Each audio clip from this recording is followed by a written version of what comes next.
PLT Mendes PDTT. Sedangkan posisi PLT Menteri Ketenagakerjaan diisi oleh Menko Perekonomian Airlangga Hartarto. Selain dua menteri, Jokowi juga resmi memberhentikan Wakil Menteri Dalam Negeri atau Wamendagri John Wempi Wetipo.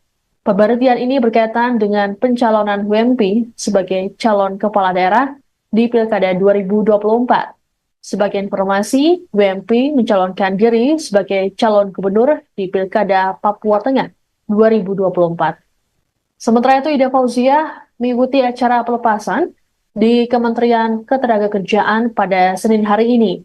Dalam acara yang dihadiri oleh para pegawai tersebut, Ida memaparkan sejumlah kinerjanya selama jadi menteri, termasuk saat pandemi COVID-19 yang menghantam perekonomian negara.